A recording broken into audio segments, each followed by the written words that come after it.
नमस्कार, मैं रचना शर्मा चढ़ती कला टाइम टीवी देख रहे सभी दर्शकों का स्वागत करती हूं। आप देख रहे हैं हरियाणा के विशेष समाचार।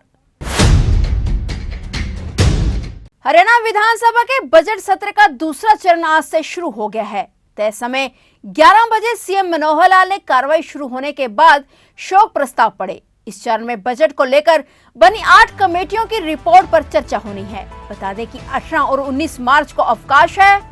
20 और 21 मार्च को भी बजट पर ही चर्चा होगी। 22 मार्च का दिन विधायी कामकाज के लिए निर्धारित किया गया है।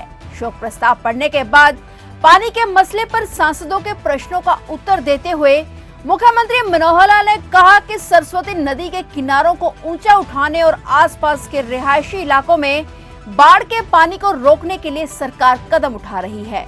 पानी के सही ढंग से प्रवाह चलवाना सरकार की मुख्य पहल है। यदि कहीं पानी के प्रवाह में बाधा आ रही है तो उसे ठीक करवाया जाएगा।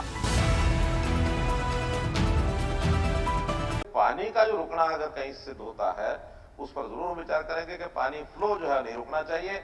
उसकी एक बार जांच करा लेंगे कि पानी स्मूथ चलता रहे। और डिमांड गांव वालों की भी हमको माननी होगी।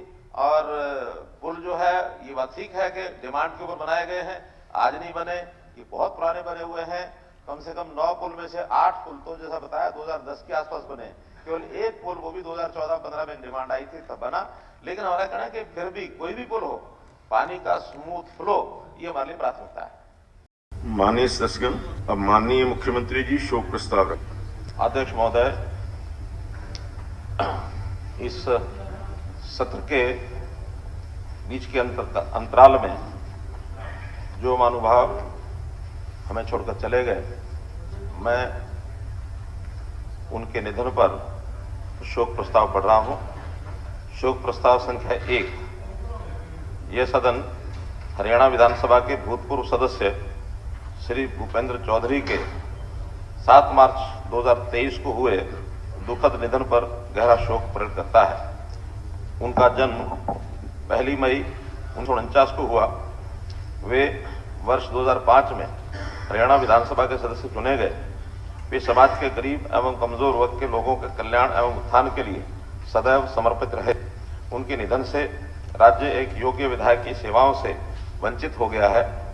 ये सदन दिवंगत के शोक संतप्त परिवार के सदस्यों के प्रति अपनी हार्दिक संवेदना प्रकट करता है। शोक प्रस्ताव 2। ये सदन प्रसिद्ध अभिनेता श्री सतीश कौशिक के 9 मार्च 2023 को हुए दुखद निधन पर गहरा शोक प्रकट करता है। उनका जन्म 13 अप्रैल 1956 को महेंद्रगढ़ जिले में हुआ। वे अभिनेता, निर्देशक, निर्माता, हास्य अभिनेता और पटकथा लेखक थे। वे हरियाणा फिल्म प्रमोशन बोर्ड के चेयरमैन भी थे।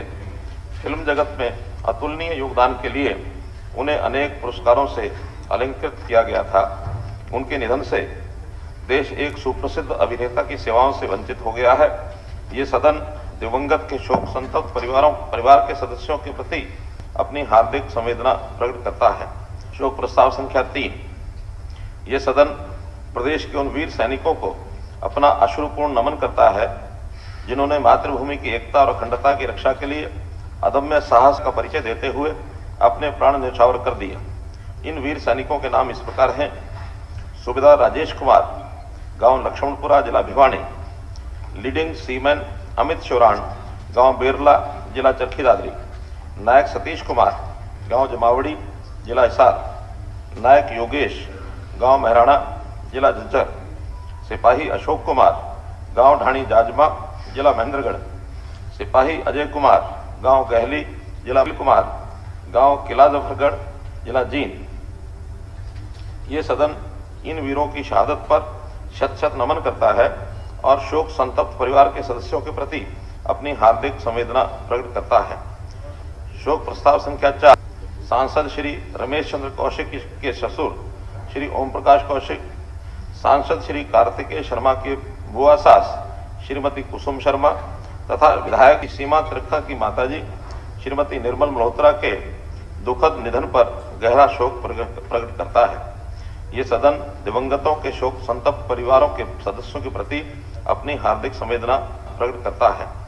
माननीय सदस्यगण, माननीय मुख्यमंत्री जी ने इस सदन में जो शोक प्रस्ताव रखे हैं और उन पर विभिन्न दलों के सदस्यों ने जो अपनी संवेदना प्रकट की है, मैं भी उनकी भावनाओं के साथ जोड़ता हूं और अपनी तरफ से शोक व्यक्त करता हूं और परमपिता परमात्मा से प्रार्थना करता हूं कि वह उन सभी दिवंगत आत्माओं को अपने चरणों में स्थान दे।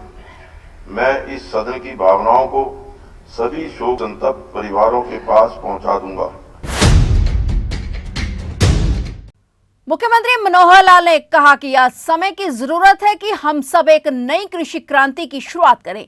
इस कार्य में चौधरी चरण सिंह हरियाणा कृषि विश्वविद्यालय, महाराणा प्रताप बागवानी विश्वविद्यालय व शोध संस्थाओं के वैज्ञानिक मिलकर शोध कार्यों के लिए सहयोग करें और नई विधाओं को आगे लेकर आएं। इसके लिए उन्हें प्रोत्साहन दिया जाएगा। इस खेती में जहां कृषि लागत कम होगी, वहीं अच्छी उपज होने के साथ साथ किसानों की आमदनी भी बढ़ेगी।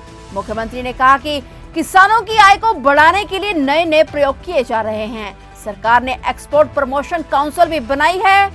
मुख्यमंत्री ने कृषि विश्वविद्यालय के वैज्ञानिकों से आग्रह किया कि वे कम लागत और अधिक पैदावार कैसे हो, इस विषय पर शोध करें और उन्नत किस्म के बीज तैयार करें। साथ ही खाद्यान्नों की मार्केटिंग के लिए समुचित व्यवस्था सुनिश्चित हो, यह कार्य मार्केटिंग बोर्ड द्वारा किया जाए। उन्होंने कहा कि आज केमिकल व कीटनाशकों के औद्योगिक प्रयोग से खाद्यान्नों की गुणवत्ता प्रभावित हो गई है। इस पर ध्यान देने की जरूरत है और इसके लिए प्राकृतिक खेती को अपनाना चाहिए। सरकार प्राकृतिक खेती को बढ़ावा देने के लिए अनेक प्रकार की सब्सिडी दे रही है। उन्होंने कहा कि प्रदेश में लगभग 80 लाख एकड़ भूमि खेती योग्य है। इस भूमि की एक एक इंच का विवरण तैयार किया जा रहा है। इसके लिए किसान अपनी फसल का पूरा विवरण मेरी फसल मेरा ब्यौरा पोर्टल पर अपलोड करें। उन्होंने ये भी कहा कि किसानों की आय में बढ़ोतरी के लिए फॉलो ऑन पब्लिक ऑफर यानी एफपीओ गठित किए जा रहे हैं। मुख्यमंत्री ने कहा कि कृषि योग्य जोत लगातार छोटी होती जा रही है और किसान पर आर्थिक बोझ बढ़ता जा रहा है। ऐसे में किसानों को प्राकृतिक खेती के साथ साथ आजीविका के दूसरे स्रोतों को भी अपनाना होगा। वहीं उन्होंने कहा कि हरियाणा पहला प्रदेश है जो 11 फसलों को एमएसपी पर खरीदता है। भावांतर भरपाई योजना के तहत किसानों को एमएसपी और खरीद मूल्य के अंतर को भी किसानों को दिया जा रहा है। उन्होंने कहा कि मेरा पानी मेरी विरासत योजना के तहत 1,75,000 एकड़ धान के स्थान पर अन्य फसलें उगाई गई हैं। इसके लिए किसानों को 7,000 रुपए प्रति एकड़ का प्रोत्साहन भी दिया गया है। अगले वर्ष भी 1 लाख एकड़ धान के क्षेत्र को और कम करने का लक्ष्य है। उन्होंने कहा कि प्रगतिशील किसान आगे अन्य किसानों को प्रगतिशील बनाने में सहयोग करेंगे। उन किसानों को सरकार की ओर से इनाम दिए जाएंगे। हमारा प्रदेश आगे बढ़ रहा है, लगातार आगे बढ़ रहा है। अब हमें और आगे बढ़ना है और आगे बढ़ने के लिए कृषि को छोड़ना नहीं है। कृषि हमारी आर्थिक जो निर्भरता है उस पर कृषि की निर्भरता कम करके बाकी चीजों में आगे बढ़े, क्योंकि कृषि की कठिनाइयां 2-3 कठिनाइयां पैदा हो गई है। एक कठिनाई पैदा हो गई कि जोत छोटी हो गई है। जो पहले 5 एकड़ 6 एकड़ की जोत थी, अब किसान की जोत 2 एकड़ 2.5 एकड़ 3 एकड़ रह गई।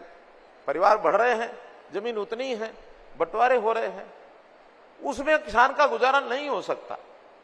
इसी प्रकार से एक समस्या और पैदा हो गई कि खेती को बढ़ाया हमने, केमिकल उत्पाद, यूरिया, पोटाशियम, डीएपी, इससे क्वालिटी अनाज की वो दूषित हो गई और ये जो पेट भरने वाला हमारा अन्नदाता था, अनाज पैदा करता था, इस अनाज के खाने के बाद साथ साथ बीमारियां बढ़ गई, कैंसर के रोग बढ़ गए, तरह तरह के केमिकल्स, वो या तो पानी में जो मिलते थे, पानी खराब हो गया, बीमारियां कैंसर की खूब बढ़ी, लोग बीमार रहने लग गए। तब ये ध्यान में आया कि नहीं, हमारा प्राचीन काल का जो अन्न था उसमें केमिकल नहीं थे, उससे ये रोग नहीं बढ़ते थे।